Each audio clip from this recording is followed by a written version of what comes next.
Mummy जी इस महीने का घर खर्च दे दो। अभी तो एक हफ्ता पड़ा हुआ है, अभी से किस लिए मांग रही है पैसे? राखियां लेके आनी थी मम्मी, कल राखी है तो। राखी लानी है? किसके लिए राखी लानी है? किसके लिए? भाई तेरा नहीं है, बेटा तेरा नहीं है, मनहूस हमारी, किस लिए लाएगी तू राखी? पर मम्मी मेरी बच्चियां एक दूसरे को राखी तो बांध देंगी, अगर उनका कोई भाई नहीं है तो इसका मतलब ये थोड़ी है कि वो राखी का त्योहार ही नहीं मनाएंगे। नहीं, मेरे घर में ये कौन सा नया चलन चला रही है तू? मुझे ये बता दे आज। लड़की भी लड़की को कभी राखी बांधती है? मैंने तो ये सब कभी नहीं सुनी ये बातें।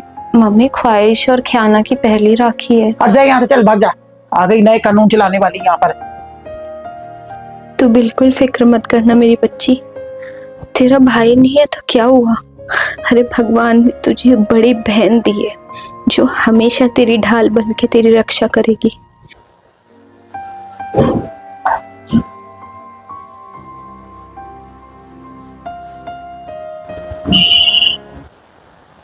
पारी करा लो, हगी करा।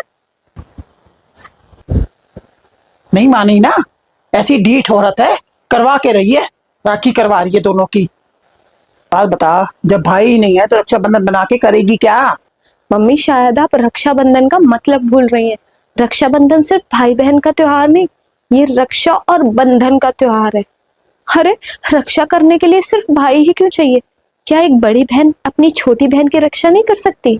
पागल हो गई है क्या? मुझे पूरा यकीन है जिस दिन मेरी दोनों बेटियां बड़ी होंगी ना और दोनों एक दूसरे की कलाई पे राखी बांध देंगी ना, तब देखना दुनिया मिसाल देगी कि एक बड़ी बहन ने कैसे ढाल बन के अपनी छोटी बहन को संभाला हुआ है। मुझे तो कुछ समझ ही नहीं आ रहा, तू चाहती क्या है आखिर? अरे अगर किसी का भाई नहीं होता तो क्या वो बहनें त्योहार नहीं मनाती मम्मी? बिल्कुल मनाती हैं। रक्षाबंधन के लिए सिर्फ भाई की कलाई की जरूरत नहीं होती, रक्षा की जरूरत होती है, और रक्षा एक बहन अपनी छोटी बहन की भी कर सकती है। बेटियां शक्ति का प्रतीक होती हैं जिन्हें अक्सर आप जैसे हम जैसे समाज के लोग कमजोर मानते हैं। मेरी गोद में बेटा नहीं है तो मेरी गोद खाली हो गई क्या मम्मी? नहीं, भगवान ने मुझे एक बेटा नहीं दिया पर दो दो शक्ति दी है जो बड़े होके एक दूसरे की ढाल भी बनेंगी और अपने माँ बाप के बुढ़ापे का सहारा भी। मम्मी, बेटा होना सिर्फ एक वंश की निशानी हो सकता है, पर बेटियां होना किसी परिवार की ताकत होता है। अरे बेटियां जो कर सकती हैं ना, वो किसी का बेटा नहीं कर सकता। शादी के बाद आपके बेटे ने आपको कितना पूछ लिया मम्मी? आपकी बेटी आपको मिनट मिनट में कॉल करके पूछती है कि मम्मी आप कैसी हो, आपने कुछ खाया, आपने दवाई ली। क्यों मम्मी?